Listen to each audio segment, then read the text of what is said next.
Hello guys, तो आज हम लोग पढ़ने जा रहे हैं एमबीबीएस सेकंड ईयर का पैथोलॉजी सब्जेक्ट। और आज का हम लोग पढ़ेंगे, डिस्कशन करेंगे सेलुलर अडेप्टेशंस के बारे में। ठीक है, अब यहाँ पे देखिए क्या बोल रहा है सेलुलर अडेप्टेशंस के बारे में कि सेलुलर अडेप्टेशंस क्या होते हैं।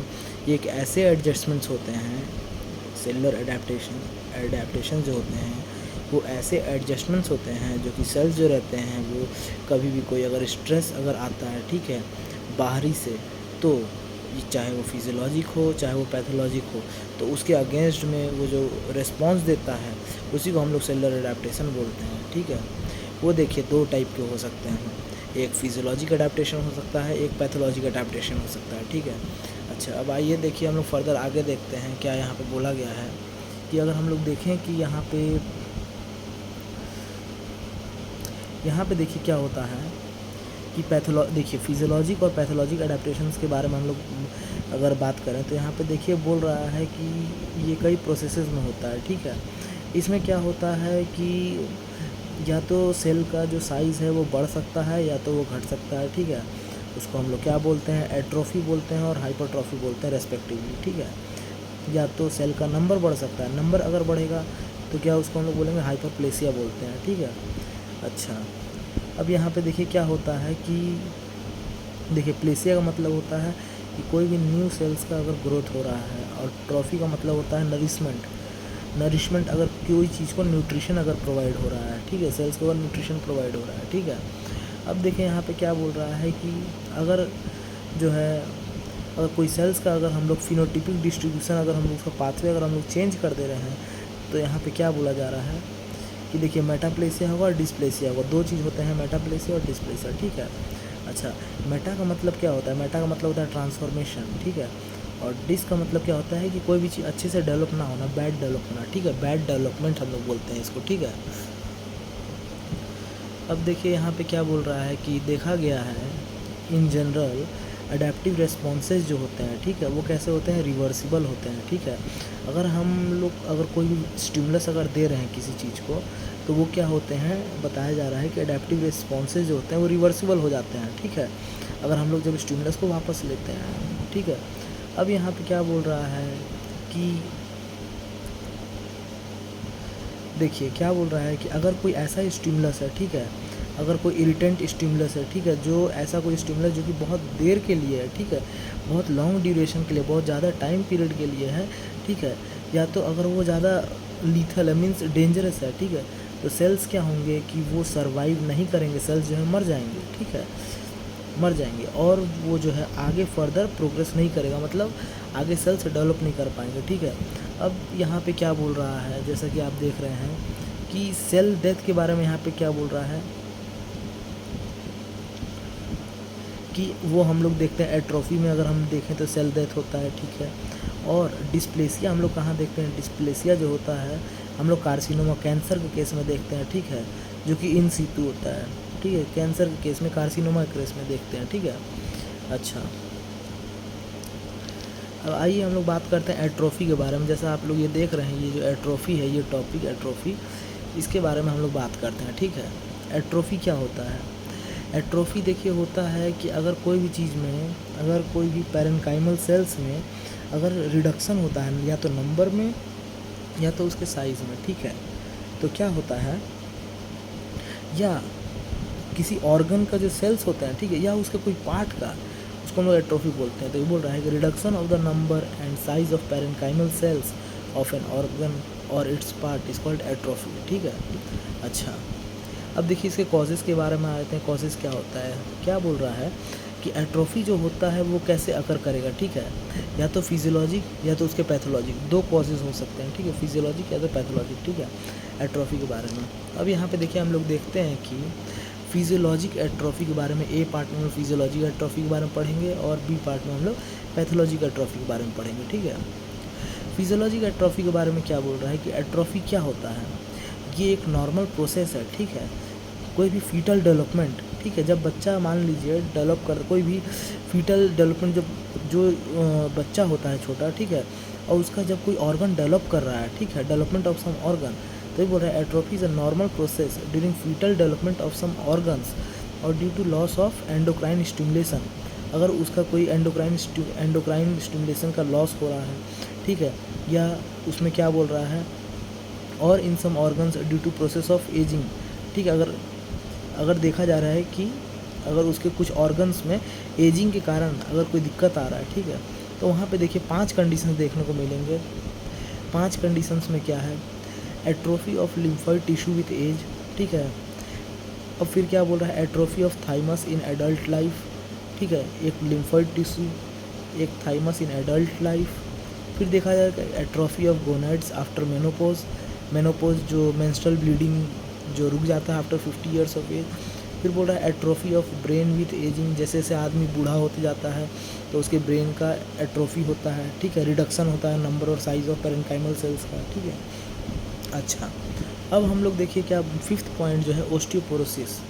ओस्टियोपोरोसिस के बारे में क्या बोला है, ओस्टियोपोरोसिस कब होता है, ठीक है, जब यहाँ पे आदमी जब एजिंग होता है, ठीक है, कोई भी इंसान का, लेडीज़ हो चाहे मेल हो चाहे फीमेल हो, एजिंग होता है तो बोल रहा है कि उसमें बोनी जो क्या कहते हैं जो हड्डी में रिडक्शन होता है, ठीक है, रिडक्शन इन साइज होता है किसका, बोनी ट्रेबिक्यूल का, ठीक है, बोनी ट्रेबिक्यूल का रिडक्शन होता है, ठीक है, ड्यू टू एजिंग के कारण, ठीक है, जब आदमी बूढ़ा होता है तो उसको हम लोग क्या बोलते हैं, ओस्टियोपोरोसिस बोलते हैं, ठीक है। अच्छा, अब देखिए हम लोग फिजियोलॉजिक एट्रोफी के बारे में बात कर ली, अब हम लोग बात करेंगे पैथोलॉजिक एट्रोफी के बारे में, ठीक है। पैथोलॉजिक एट्रोफी के बारे में हम लोग बात करेंगे। अब यहाँ पे देखिए क्या बोल रहा है कि क्या क्या कॉजेज़ होते हैं, ठीक है, पैथोलॉजिक एट्रोफी में क्या क्या कॉजेज़ होते हैं, ठीक है। अच्छा, देखिए सबसे पहला पॉइंट स्टारवेशन एट्रोफी, ठीक है, स्टारवेशन एट्रोफी। दूसरा है इस्केमिक एट्रोफी। तीसरा है डिसयूज एट्रोफी। चौथा है न्यूरोपैथिक एट्रोफी, ठीक है। पांचवा एंडोक्राइन एट्रोफी। छठा है प्रेशर एट्रोफी, ठीक है। सातवां है डेवलपमेंटल डिसऑर्डर्स, ठीक है, और आठवां है इडियोपैथिक एट्रोफी, ठीक है। अच्छा, अब आइए एक एक चीज़ को हम लोग बढ़िया समझते हैं क्या बोल रहा है, ठीक है, कि पैथोलॉजिक एट्रोफी में क्या क्या होता है। स्टारवेशन एट्रोफी, ठीक है। अच्छा, स्टारवेशन एट्रोफी में क्या बोल रहा है कि स्टारवेशन के टाइम पे, in starvation there is first depletion of carbohydrate, पहले कार्बोहाइड्रेट ख़त्म होता है, फिर जो बॉडी में जो फैट जो स्टोर्ड रहते हैं, ठीक है, वो ख़त्म होते हैं, फिर उसके बाद जो है प्रोटीन ख़त्म होता है, प्रोटीन का कैटाबॉलिज्म होता है, ठीक है। सबसे पहले क्या होगा, carbohydrate, then fat, then protein, ठीक है। अच्छा, अब यहाँ पे क्या बोल रहा है, there is general weakness, emaciation and anaemia refer to as cachexia seen in cancer and severely ill patients में देखा जाता है, ठीक है। कमजोरी होगा, इमेसिएशन होगा, अनीमिया, ठीक है, ये सब चीज़ें जो हैं 3 चीज़ें ये सब देखा जाता है, ठीक है। अच्छा, फर्दर आप लोग अभी अनीमिया भी पढ़ेंगे, ठीक है, आगे। अच्छा, अब यहाँ पे क्या बोल रहा है, इस्केमिक एट्रोफी। इस्केमिक एट्रोफी के बारे में हम लोग बात कर रहे हैं कि क्या होता है कि gradual diminution of blood supply, ठीक है। अब इसमें क्या बोल रहा है, ये कब होता है, जब एथेरोस्क्लेरोसिस होता है, ठीक है, में result in shrinkage of the affected organ. उसमें क्या होता है कि अगर ब्लड सप्लाई जो होता है अगर कम हो जाएगा, ठीक है, क्यों, एथेरोस्क्लेरोसिस के कारण, ठीक है, और ये तभी होता है जब कोई भी ऑर्गन्स में श्रिंकेज हो जाएगा, ब्लड सप्लाई कम हो जाएगा तब, ठीक है। अब यहाँ पे एग्जांपल के रूप में क्या बोल रहा है, एक किडनी का बताया है, एक ब्रेन का बताया है, ठीक है। स्मॉल एट्रोफिक किडनी, ठीक है ना, इन एथेरोस्क्लेरोसिस ऑफ रीनल आर्टरी, ठीक है। अगर रीनल आर्टरी का अगर एथेरोस्क्लेरोसिस हो गया तो फिर क्या होगा, किडनी जो हो जाएगा एट्रोफिक हो जाएगा, ठीक है, ठीक है, स्मॉल एट्रोफिक किडनी, ठीक है। अच्छा, अब क्या बोल रहा है, अगर सेरेब्रल एथेरोस्क्लेरोसिस हो गया, ठीक है, तो क्या हो जाएगा, ब्रेन का एट्रोफी हो जाएगा, ठीक है, ब्रेन का एट्रोफी हो जाएगा। अच्छा, अब हम लोग आइए आगे बात करते हैं, ठीक है, आइए डिसयूज एट्रोफी। डिसयूज एट्रोफी में क्या बोला है कि prolonged diminished functional activity is associated with disuse atrophy of the organ, ठीक है। अच्छा, अगर ऐसा बोला जा रहा है कि अगर किसी भी ऑर्गन का अगर फंक्शन जो है वो अगर काम करना धीरे धीरे बंद कर दे रहा है, ठीक है, तो उसमें डिसयूज एट्रोफी होता है। अब यहाँ पे 2 चीज़ बताया गया है, 2 चीज़ क्या बोला गया है कि wasting of muscles of limb immobilised in plaster cast, ठीक है। अच्छा, जो मसल्स जो होते हैं लिम्ब के, हाथ पैर के जो मसल्स होते हैं वो मतलब अच्छे से काम नहीं करते हैं, ठीक है। अच्छा, atrophy of the pancreas in obstruction of pancreatic duct, अगर पैनक्रियाटिक डक्ट का ऑब्स्ट्रक्शन होगा, ठीक है, अगर उसके रास्ते में कोई ब्लॉकेज होगा तो क्या हो जाएगा, साफ सीधी बात है कि पैनक्रियाज का एट्रोफी हो जाएगा, ठीक है, पैनक्रियाज का क्या हो जाएगा, एट्रोफी हो जाएगा। आइए, अच्छा अब हम लोग बात करते हैं सबसे चौथे पॉइंट के बारे में, न्यूरोपैथिक एट्रोफी, ठीक है। न्यूरोपैथिक एट्रोफी में क्या बोल रहा है कि अगर नर्व सप्लाई का अगर इंटरप्शन हुआ, ठीक है, अगर उसके कोई ब्लॉकेज हुआ तो उससे क्या हो जाएगा, वेस्टिंग ऑफ मसल्स, ठीक है, मसल्स का कमजोरी देखा जाएगा, मतलब मसल्स ख़राब होने लगेंगे एक तरह से, ठीक है, मसल्स में दिक्कत आने लगेंगे, जैसे कि पॉलीमोलाइटिस हो गया, मोटर न्यूरॉन डिजीज़ हो गया, नर्व सेक्शन हो गया, ठीक है। 3 चीज़ें याद रखना है, पॉलीमोलाइटिस हो गया, मोटर न्यूरॉन डिजीज़ हो गया, नर्व सेक्शन हो गया, ठीक है। PMN के नाम से भी ऐसे शॉर्ट फॉर्म, PMN के नाम से भी ऐसे शॉर्ट फॉर्म में आप इसको याद कर सकते हैं, पॉलीमोलाइटिस, मोटर न्यूरॉन डिजीज़ हो गया और फिर नर्व सेक्शन हो गया। अच्छा ठीक है, आइए 5th पॉइंट के बारे में बात करते हैं कि एंडोक्राइन एट्रोफी, ठीक है। आइए, एंडोक्राइन एट्रोफी के बारे में क्या बोला गया है कि loss of endocrine regulatory mechanism results in reduced metabolic activity of tissues and hence atrophy, ठीक है। अगर हमारा एंडोक्राइन का रेगुलेटरी मैकेनिज्म अगर काम करना अगर बंद कर दिया तो उससे क्या हो जाएगा कि मेटाबॉलिक एक्टिविटी भी रिड्यूस हो जाएगा, ठीक है, हमारे टिश्यूज़ का, और उससे क्या होगा, उससे हमें एट्रोफी होगा, ठीक है। एग्जाम्पल के रूप में क्या बोल रहा है कि एक हाइपोपिट्यूटरिज्म और हाइपोथायरॉयडिज्म, पिट्यूटरी ग्लैंड के बारे में, थायराइड ग्लैंड के बारे में डिस्कशन किया है, ठीक है।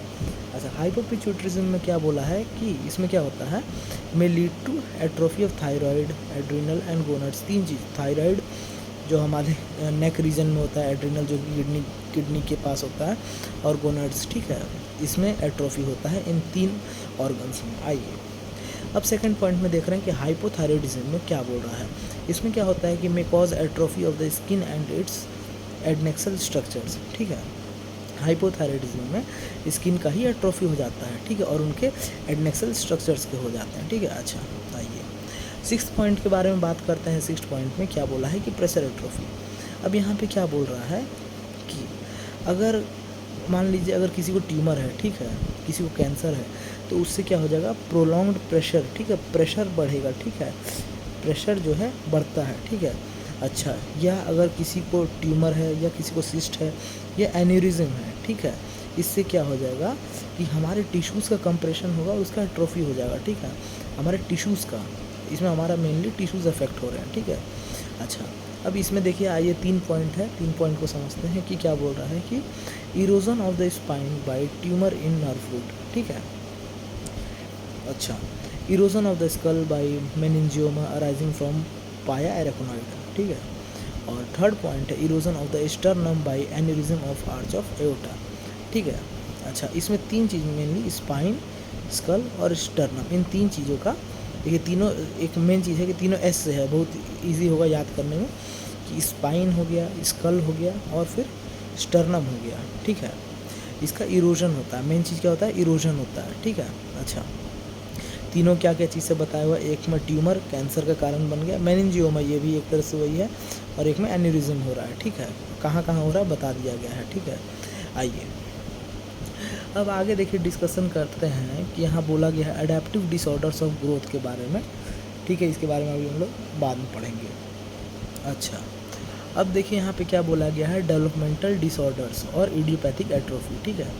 डेवलपमेंटल डिसऑर्डर्स में क्या बोला है कि cryptorchid testis due to incomplete descent of testis into normal scrotal position causing testicular atrophy।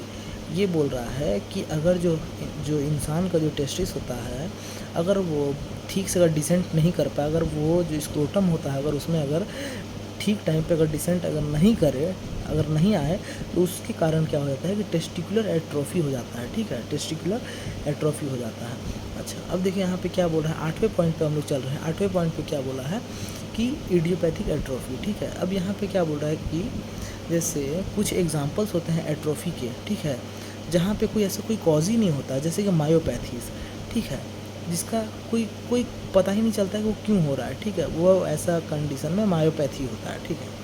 अच्छा, तो देखिए गाइस, हम लोग सेलुलर अडेप्टेशन का देखिए एक बढ़िया पार्ट हमने ख़त्म किया है, ठीक है।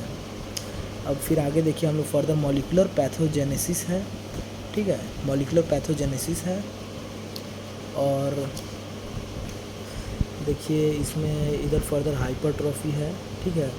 फिर यहाँ पे देखिए हाइपरट्रॉफी का मॉलिक्यूलर पैथोजेनेसिस हम लोग को पढ़ने को मिलेगा। फिर देखिए यहाँ पे आ जाएगा हाइपरप्लेसिया। हाइपरप्लेसिया का यहाँ पे देखिए फिर फर्दर मॉलिक्यूलर मैकेनिज्म वगैरह दिया हुआ है। फिर देखिए फर्दर हम लोग डिफरेंसेस को भी हम लोग बढ़िया से देखेंगे, ठीक है। Okay, thank you. Next video lecture में हम इसको कंटिन्यू करेंगे।